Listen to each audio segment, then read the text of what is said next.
बॉम्बे प्रांतातून गेलेल्या एकमेव महिला सदस्य कोण? बॉम्बे प्रांतातून गेलेल्या एकमेव महिला सदस्य कोण असं विचारले. दुर्गाबाई देशमुख, हंसा मेहता, राजकुमारी अमृत कौर आणि मालती चौधरी. याचं करेक्ट आन्सर येतं ते म्हणजे हंसा मेहता. मग तुम्ही म्हणाल दुर्गाबाई देशमुख हे असायला पाहिजेत. नाही, दुर्गाबाई देशमुख ह्या मद्रास प्रांतातून गेल्या होत्या. कोणत्या प्रांतातून? मद्रास प्रांतातून. दुर्गाबाई देशमुख म्हणजे कोण? जे सी.डी. देशमुख आहेत, सी.डी. देशमुख त्यांच्या त्या पत्नी होत्या. तर इथं तुम्हाला हा घटक लक्षात घ्या, महत्वाचा आहे. ठीक आहे. पुढचा प्रश्न आहे, सरनाम्यातील खालीलपैकी शब्दांचा योग्य क्रम कोणता? सरनाम्यातील शब्द योग्य क्रम तुम्हाला देताना सार्वभौम, समाजवादी, लोकशाही, धर्मनिरपेक्ष आणि गणराज्य असं दिलेलं आहे. तर याचा क्रम काय योग्य आहे तुम्ही थोडंसं विचार करा. सार्वभौम, समाजवादी, धर्मनिरपेक्ष, लोकशाही आणि गणराज्य असं आहे. म्हणजे सार्वभौम, समाजवादी, धर्मनिरपेक्ष, लोकशाही आणि गणराज्य. म्हणजे पर्याय क्रमांक 4 हे तुमचं करेक्ट आन्सर आहे की सरनाम्यामधील असणारा शब्द. ओके. सरनामा हे राज्यघटनेचं ओळखपत्र आहे असं कोण म्हणालं? सरनामा राज्यघटनेचं ओळखपत्र आहे असं कोण म्हणालं? तर नाना पालखीवाला यांनी म्हटले सरनामा राज्यघटनेचं काय आहे? ओळखपत्र आहे असं कोण म्हणाले? नाना पालखीवाला. तेही तुम्ही त्या ठिकाणी लक्षात घ्या. ठीक आहे. त्यानंतर पुढचा प्रश्न आहे, 1 जानेवारी ते 31 डिसेंबर असं आर्थिक वर्ष खालीलपैकी कोणत्या राज्यानं पहिल्यांदा स्वीकारलं? की 1 जानेवारी ते 31 डिसेंबर आर्थिक वर्ष पहिल्यांदा कोणत्या राज्यानं स्वीकारलं? तर तुम्ही ऑप्शन जर बघितले तर तुम्हाला करेक्ट आन्सर कळेल, मध्य प्रदेश. मध्य प्रदेश या राज्यानं 1 जानेवारी ते 31 डिसेंबर असं आर्थिक वर्ष पहिल्यांदा स्वीकारलेलं होतं. पुढचा प्रश्न आहे, 2011च्या जनगणनेबाबतीमध्ये तुम्हाला 3 विधानं दिलीत आणि म्हटले कोणतं विधान योग्य आहे ते ओळखा. जनगणना आयुक्त डॉक्टर सी चंद्रमौली होते, बरोबर आहे. जनगणनेसाठी 16 भाषांमध्ये माहितीचं शेड्यूल तयार करण्यात आलं होतं त्या जनगणनेसाठी, ते सुद्धा बरोबर आहे. जनगणनेचे घोषवाक्य आवर सेन्सेस आवर ड्रीम होतं. तर इथं तुमचं विधान चुकीचं ठरतं. याचं घोषवाक्य काय होतं? आवर सेन्सेस तर होतं पण आवर ड्रीम नाही. जनगणनेचं घोषवाक्य आवर सेन्सेस आवर फ्युचर असं होतं. काय होतं? आवर सेन्सेस आवर फ्युचर असं 2011च्या जनगणनेचं काय होतं? घोषवाक्य होतं. इथं ड्रीम असणार आहे का? नाही. याचा अर्थ 1 आणि 3 ही विधानं तुमची काय असणार आहेत? बरोबर असणार आहे. पुढचा प्रश्न आहे, ज्या ठिकाणी रिझर्व्ह बँक ऑफ इंडियाचं कार्यालय नाही त्या ठिकाणी रिझर्व्ह बँक ऑफ इंडियाची प्रतिनिधी म्हणून कोण कार्य करतं? तर ऑब्व्हियसली ज्या ठिकाणी रिझर्व्ह बँक ऑफ इंडिया नाही म्हणजे स्टेट बँक ऑफ इंडिया त्या ठिकाणी काम करणार आहे. नाबार्ड किंवा भारत सरकार हे तुम्हाला येणारच नाही ना. सार्वजनिक क्षेत्रातली सगळ्यात मोठी बँक कोणती? SBI. SBI नंतर दुसरा क्रमांक कोणाचा लागतो? तर ते पंजाब नॅशनल बँकेचा लागतो सध्या. पंजाब नॅशनल बँकेनंतर कोणती बँक लागते? बँक ऑफ बडोदा याचा क्रमांक लागतो. आणि बँक ऑफ बडोदा नंतर सार्वजनिक क्षेत्रातली सर्वात मोठी बँक म्हणजे कॅनरा. म्हणजे हे पहिल्या 4 बँका आहेत सार्वजनिक क्षेत्रातल्या सर्वात मोठ्या बँका कोणत्या? SBI, PNB, bank of Maharashtra, bank of Baroda आणि कॅनरा. महाराष्ट्र नाही, कॅनडा आहे. इथंही लक्षात होऊ द्या. बँक ऑफ बडोदा आहे, बडोदा 3ऱ्या क्रमांकाची. या घटकाकडे थोडंसं तुम्ही लक्ष द्या. ठीक आहे. पुढचा प्रश्न आहे, सर्वात कमी काळासाठी रिझर्व्ह बँक ऑफ इंडियाचे गव्हर्नर म्हणून कोणी कार्य केलं? सर्वात कमी काळ म्हणजे अमिताभ घोष यांनी केले. लक्षात राहू द्या, हे महत्वाचं आहे कारण 15/1/1985 ते 4/2/1985 एवढ्या कालावधीमध्ये ते रिझर्व्ह बँकेचे काय होते? गव्हर्नर होते. म्हणजे कमी काळ. सर्वाधिक काळ विचारलं तर बेनेगल रामराव. सर्वाधिक काळासाठी कोण होते? तर बेनेगल रामराव. या ठिकाणी तुम्हाला लक्ष ठेवावं लागेल. पुढचा प्रश्न आहे, जीएसटी विधेयक संमत करणारं पहिलं राज्य आणि 16वं राज्य कोणतं? जीएसटी विधेयक संमत करणारं पहिलं राज्य आसाम, 16वं राज्य म्हणजे ओडिसा, महाराष्ट्र विचारलं तर 10वं जीएसटी विधेयक त्याच्याबद्दलचं ते विधान. पुढचा प्रश्न आहे, केंद्रीय स्तरावर 1983 मध्ये सर्वप्रथम कोणत्या विभागासाठी शून्याधारित अर्थसंकल्पाची पद्धत वापरण्यात आली? की म्हणजे कोणता विभाग होता? कृषी होता का? संरक्षण होता का? वाणिज्य? हिचं करेक्ट आन्सर आहे विज्ञान तंत्रज्ञान विभाग. केंद्रीय स्तरावर 1983 मध्ये सर्वप्रथम विज्ञान तंत्रज्ञान विभागासाठी शून्याधारित अर्थसंकल्पाची पद्धत वापरण्यात आली. मग ही शून्याधारित अर्थसंकल्प म्हणजे पीटर पिहर. ठीक आहे, पीटर पिहर यांची ही संकल्पना. त्या व्यक्तीचं नाव तुम्हाला या ठिकाणी लक्षात ठेवणं गरजेचं आहे. शून्याधारित अर्थसंकल्प म्हटलं तर महत्वाची मुद्दी. दुसरा महत्वाचा घटक म्हटलं कोणत्या राज्यानं पहिल्यांदा याचा वापर केला? महाराष्ट्र. कोणत्या वर्षी केला? 1986 मध्ये. त्यावेळी महाराष्ट्राचे मुख्यमंत्री कोण होते?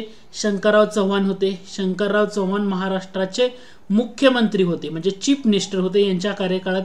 तेव्हा महाराष्ट्राचे अर्थमंत्री कोण होते? अर्थमंत्री तर ते होते सुशील कुमार शिंदे. त्यावेळी महाराष्ट्राचे अर्थमंत्री होते सुशील कुमार शिंदे. आणि अर्थ राज्यमंत्री विचारलं तर श्रीकांत जिचकर. हे तुम्हाला लक्षात घ्या. ठीक आहे. पुढचा प्रश्न आहे, कोणता देश कोळशापासून वीज निर्मिती करणारा पहिला अरबी देश ठरला? कोळशापासून वीज निर्मिती संयुक्त अरब अमिरात म्हणजे UAE हा देश ठरलेला होता. दुबईमध्ये जवळपास 600 मेगावॅट क्षमतेचा औष्णिक वीज विद्युत प्रकल्प उभारण्यात आला आणि तो पहिला अरबी देश ठरला की ज्यांनी कोळशापासून वीज निर्मिती केली. कोळशापासून वीज निर्मिती. ठीक आहे. पुढचा प्रश्न आहे, खालीलपैकी कोणता विषय राज्यसूचीमध्ये आहे? राज्यसूचीमध्ये कोणता विषय आहे? आर्थिक आणि सामाजिक नियोजन, लोकसंख्या नियंत्रण, त्या ठिकाणी पुस्तके आणि वृत्तपत्रे. राज्यसूचीमध्ये कोणता विषय आहे? राज्यसूचीमध्ये कोणताही विषय येतो का? तुम्ही विचार करणार राज्यसूचीमध्ये एकही विषयामधला येणार नाही. वरीलपैकी कोणताही विषय राज्यसूचीमध्ये नाही हे लक्षात ठेवा. समवर्ती सूचीमध्ये पाहायला मिळतात कंकरंट लिस्टमध्ये. ठीक आहे. समवर्ती सूची कंकरंट लिस्ट. भारतानं कोणत्या देशाकडनं समवर्ती सूचीची कन्सेप्ट घेतली? तर तो होता ऑस्ट्रेलिया. भारतानं ऑस्ट्रेलियाकडनं समवर्ती सूचीची संकल्पना घेतलेली आहे. ठीक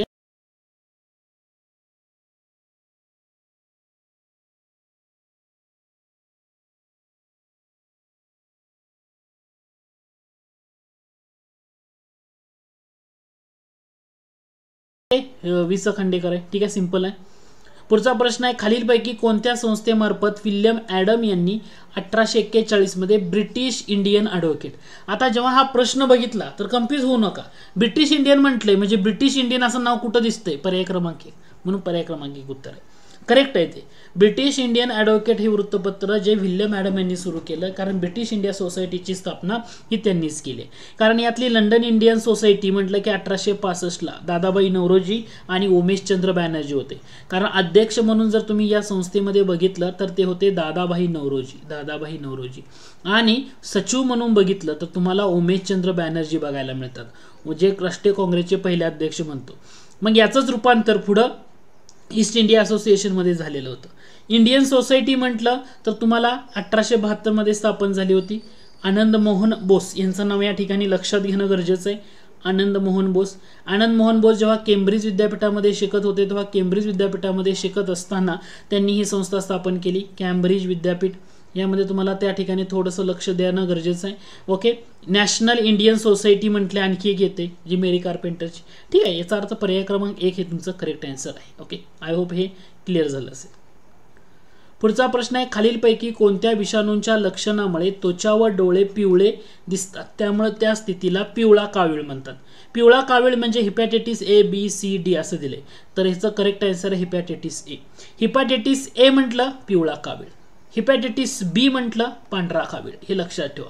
पिवळा कावीळ आणि पांढरा कावीळ. ओके. हिपॅटायटिस A आणि हिपॅटायटिस B हे तुमचं काय होतं यामध्ये करेक्ट आन्सर येतं. हे तर लक्षात घ्या. आता ह्याचं किती प्रकार पडतात? A, B, C, D आणि E सुद्धा प्रकार आहे. ओके. याच्यामध्ये C आणि E आहे ना, याला लस आहे का? लस उपलब्ध नाही. हे तर तुम्हाला लक्षात ठेवणं गरजेचं आहे. ठीक आहे.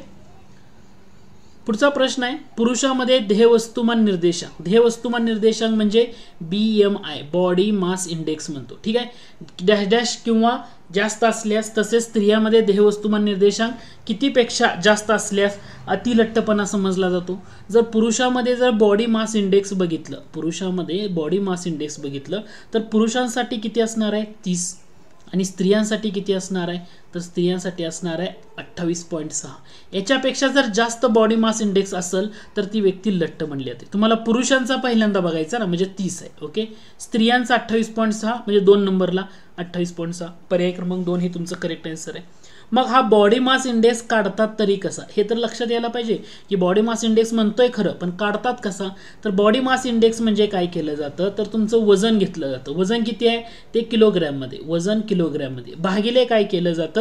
उंचीचा वर्ग. ओके. उंचीचा वर्ग. उंची कशामध्ये? मीटरमध्ये. ओके. त्याचा मीटरमध्ये. हे एवढं कन्सिडर केलं जातं आणि याच्यावरनं बॉडी मास इंडेक्स काढलेला जातो. तर बॉडी मास इंडेक्स जर पुरुषामध्ये 30 पेक्षा जास्त असेल तर तो व्यक्ती लट, स्त्रियामध्ये 28.6 पेक्षा जास्त असेल तर ती स्त्री लट असं समजलं जातं. ठीक आहे. पुढचा प्रश्न आहे एप्रिल 2000 ते सप्टेंबर 2016 भारतात झालेल्या एकूण FDI पैकी कोणते क्षेत्र अव्वल आहे? एप्रिल 2010 ते सप्टेंबर 2000 ओके तुम्हाला दिले 16, मग कोणता असणार आहे? ऑब्विसली क्षेत्र म्हणजे सेवा क्षेत्र. सध्या कोणतं क्षेत्र वाढतंय? सेवा क्षेत्र वाढतंय. जर तुम्हाला इथं 2016च्या ऐवजी 2018 दिलं तरी सुद्धा तुमचं उत्तर हा सेवा क्षेत्रच असणार आहे. याच्यामध्ये बदल होणार आहे का? नाही, हे लक्षात घ्या. पुढचा प्रश्न आहे खालीलपैकी कोणती समिती बँकिंग क्षेत्र सुधारणा समिती नावाने ओळखली जाते? बँकिंग क्षेत्र सुधारणा समिती कोणती होती? तर तुमची दुसऱ्या क्रमांकाची म्हणजे नरसिंह समितीपैकीच ना, ही होती 91ची.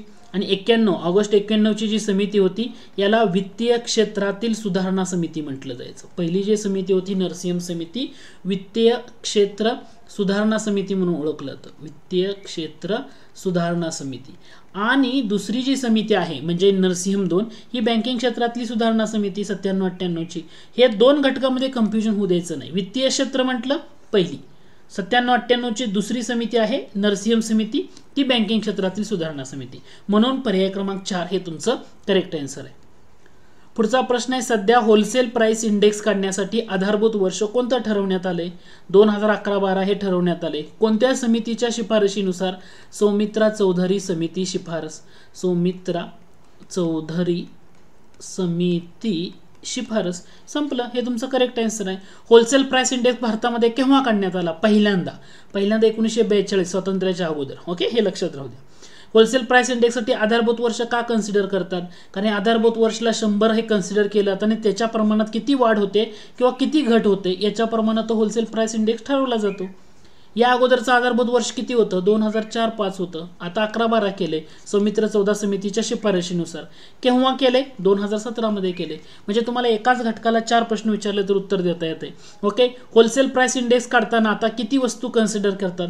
697 करतात. कारण होलसेल प्राइस इंडेक्स म्हणजे त्याच्यामध्ये फक्त वस्तू कन्सिडर होतात, बरोबर. सेवा होतात का? नाही. आणि कंझ्युमर प्राइस इंडेक्स म्हणजे त्यामध्ये वस्तू आणि सेवा हे सगळं कन्सिडर होतं. मग या 697 वस्तूमधल्या प्राथमिक वस्तू असतात त्या 117, इंधन आणि ऊर्जा गटातील असतात त्या 16 आणि ज्या उत्पादित वस्तू असतात त्या 564. म्हणजे हे तुम्हाला 697 वस्तू कन्सिडर करून होलसेल प्राइस इंडेक्स काढला जातो. पुढचा प्रश्न आहे भारतातील दुसरा निर्यात प्रक्रिया क्षेत्र खालीलपैकी कोणत्या ठिकाणी निर्माण करण्यात आला? भारतातला दुसरा विचारले, पहिला कुठं? 1965 काढला, ते उत्तर असणार आहे का? तुम्हाला दुसरा विचारले सांताक्रूज महाराष्ट्र, 1973ला दुसरा निर्यात प्रक्रिया क्षेत्र. म्हणजे निर्यात प्रक्रिया क्षेत्र म्हणजे काय? EPZ म्हणजे काय? Export processing zone, export processing zone. संपलं, कोणत्या ठिकाणी झाला? जर तुम्हाला यामध्ये आणखी असं विचारलं असतं की भारतातला सार्वजनिक क्षेत्रामध्ये म्हणण्यापेक्षा खाजगी क्षेत्रामधला पहिला EPZ कुठं असं विचारलं असं काही विचारतील तुम्हाला तर तिथं लक्षात ठेवता सुरत येतो. सुरत खाजगी क्षेत्र म्हटलं की सुरत. ठीक आहे. पुढचा प्रश्न आहे 2011च्या जनगणनेनुसार महाराष्ट्राचे लिंग गुणोत्तर 929 आहे. तर खालीलपैकी किती जिल्ह्यामध्ये लिंग गुणोत्तर 1000 पेक्षा जास्त आहे? म्हणजे महाराष्ट्राचा विचार करा, कोणते जिल्हे आहेत की ज्या जिल्ह्यामध्ये लिंग गुणोत्तर 1000 पेक्षा जास्त आहे? तुम्ही जर पहिल्यांदा 1122 आणि 1036च्या आसपास हे दोन जर घटक बघितले म्हणजे रत्नागिरी आणि सिंधू म्हणजे हे दोनच येतात ना, कारण गोंदियाचं 999 आहे. म्हणजे दोनच जिल्हे आहेत की ज्या दोन जिल्ह्यामध्ये लिंग गुणोत्तर हे सर्वाधिक जास्त म्हणजे 1000 पेक्षा आहे. सातारा तुम्ही घेतला 986 पाहायला मिळतं, सातारा 986, भंडारा पण आहे म्हणजे कमी आहे. 1000 पेक्षा 2 म्हणजे रत्नागिरी आणि सिंधुदुर्ग. म्हणजे पर्याय क्रमांक 2 हे तुमचं करेक्ट आन्सर आहे. अंध व्यक्तींना चलनी नोटा ओळखण्यास मदत करण्यासाठी IIT रोपर कोणत्या ॲपची निर्मिती केली? रोशनी. बोलो ॲप गुगल इंडियाचं आहे, बोलो ॲप गुगल इंडियाचं. ओके, हे लक्षात राहू द्या. कोणत्या ॲपची निर्मिती केली? तर रोशनी ॲपची निर्मिती केली. खालीलपैकी कोणत्या कलमानुसार 6 ते 14 वयोगटातील मुलामुलींचं आई वडील व पालक असणाऱ्या सर्व भारतीय नागरिकांचं कर्तव्य असेल की त्यांनी आपल्या पाल्यांना शिक्षणाची संधी उपलब्ध करून द्यावी? इथं कर्तव्य दिलंय म्हणजे आर्टिकल बघा, ही 86 घटना दुरुस्ती लगेच लक्षात आलं पाहिजे. 86वी घटना दुरुस्ती 2002ची. मग इथं तुम्हाला मूलभूत हक्कातला बदल, मार्गदर्शक तत्वातला बदल, मूलभूत कर्तव्यातला बदल. तुम्हाला इथं डायरेक्टली कर्तव्य म्हटलं, याचा अर्थ मूलभूत कर्तव्यातला बदल. आर्टिकल 51A हे तुमचं डोळे झाकून या ठिकाणी उत्तर असलं पाहिजे, लक्षात यायला हवं. ठीक आहे. पुढचा प्रश्न आहे, केंद्र राज्य संबंधामधील कायदेविषयक संबंध कोणत्या कलमामध्ये सांगितले? कायदेविषयक म्हटलं तर हे 245 ते 55 सध्या चर्चेतला मुद्दा आहे, कायदेविषयक संबंध. किंवा 56 ते 63 म्हटलं हे प्रशासकीय संबंध आहेत. हे काय आहेत? प्रशासकीय संबंध. केंद्र राज्य संबंधातले कोणते संबंध आहेत? प्रशासकीय. आणि 68 ते 93 हे कोणते संबंध येतात? केंद्र राज्य संबंधामधले हे आर्थिक संबंध आहेत. कोणते संबंध आहेत? आर्थिक संबंध. म्हणजे कायदेविषयक संबंध, प्रशासकीय संबंध आणि आर्थिक संबंध याच्यावर सुद्धा आयोग बऱ्याच वेळा विचारतं. हाही घटक तुम्ही इथं लक्षात घ्या. पुढचा प्रश्न आहे, एका मिनिटात मूत्रपिंडातून किती रक्त वाहतं? एमपीएससीला विचारलं. एका मिनिटात म्हटलं की 1 लिटर. हे परीक्षेचा विचारलेला PYQ आहे, आयोगाला विचारलेला हा प्रश्न आहे, प्रिव्हियस इयर क्वेश्चन. ठीक आहे, त्याच्यामुळे माहित राहू द्या. महाराष्ट्रातील खालीलपैकी कोणत्या जिल्ह्यात इल्मेनाइट सापडतं? इल्मेनाइट म्हणतोय रत्नागिरी. इल्मेनाइट म्हटलं की रत्नागिरी. डोळं झाकून पाठ करून ठेवायचं. जे छोटी छोटी खनिज आहेत ना, डोळं झाकून पाठ करून ठेवायचे. ब्रिटनमधील जनमत आपल्या बाजूने वळवण्यासाठी 1908 मध्ये लंडन येथे लीगची शाखा काढण्यात आली. लीग म्हणजे कोणती? मुस्लिम लीगची शाखा काढण्यात आली. लंडनला मुस्लिम लीगची शाखा काढण्यात आली ब्रिटनमधलं जनमत आपल्या बाजूने वळवण्यासाठी 1908 ला. ठीक आहे. मग याचे अध्यक्ष कोण होते? तर याच्या अध्यक्ष नाव लक्षात ठेवा, हे वेगळा घटक आहे आणि तुम्हाला IMP आहे, स्क्रीनशॉट घेऊन ठेवा. सईद अमीर अली. सईद अमीर अली यांनी हे अध्यक्ष होते. म्हणजे मुस्लिम लीगची शाखा ही जी लंडनमध्ये 1908 ला निघाली त्याचे अध्यक्ष होते सईद अमीर अली. हे इथं महत्वाचं आहे. ठीक आहे. पुढचा प्रश्न आहे, पृथ्वीच्या गुरुत्वबलाच्या प्रभावातून बाहेर पडण्यासाठी एखाद्या प्रक्षेपकाची गती कमीत कमी डॅश डॅश किलोमीटर प्रति सेकंद असणं आवश्यक आहे. आता हे म्हणजे काय आहे? एखाद्या प्रभावातून बाहेर पडणं म्हणजे त्याला मुक्तिवेग असं मराठीमध्ये म्हटलं जातं, मुक्तिवेग. किंवा इंग्रजीमध्ये त्याला असं म्हटलं जातं एस्केप व्हेलॉसिटी. मग एस्केप व्हेलॉसिटी म्हटल्या तुम्हाला लगेच लक्षात आलं पाहिजे 11.2. 11.2 म्हणजे इथं तुमचं 11.2 कुठे आहे? पर्याय क्रमांक 1 मध्ये करेक्ट आन्सर ते असणार आहे. पुढचा प्रश्न आहे, घरगुती सिलेंडरची वायू गळती समजण्यासाठी तसंच होणारा अपघात टाळण्यासाठी कोणत्या नावाचं तीव्र वासाचं संयुक्त त्यामध्ये मिसळलेलं असतं? काय मिसळलेलं असतं की त्याच्यामुळे वास? तर ते मिथिल मरकॅप्टन असतं. काय असतं? मिथिल मरकॅप्टन. कारण हे म्हणजे काय असतं? हे जे इथिलीन आहे आणि हायड्रोजन सल्फाइड आहे यांच्यामध्ये रासायनिक अभिक्रिया होऊन तयार होतं इथिल मरकॅप्टन आणि हे त्यामध्ये मिसळलेलं असतं. मग प्रश्न असा विचारला, घरगुती सिलेंडरमध्ये कोणतं इंधन म्हणून वायू वापरला जातो? तर ह्याच्यामध्ये येतं ब्युटेन आयसोब्युटेन. म्हणजे मिथेन नाहीये, इथेन नाही, प्रोपेन नाही, ब्युटेन येतं. कारण हे वासहीन असतं आणि रंगहीन असतं. आता लक्षात येतंय का? जो घरगुती सिलेंडरमध्ये वासहीन आणि रंगहीन असणारा ब्युटेन आहे. ठीक आहे. आणि याच्यामुळे त्यामध्ये कोणतं इंधन मिसळतात की जो वास यावा. समजा वायू गळती झाली तर समजतं की बाबा वास येतोय म्हणजे वायू कुठं लीक होतोय, तर हे इथिल मरकॅप्टन असतं. हे तुम्हाला या ठिकाणी समजणं गरजेचं आहे. हे थोडंसं महत्त्वाचा घटक आहे. परीक्षेला वारंवार या मुद्द्यावर पण आयोगानं विचारले. तुम्ही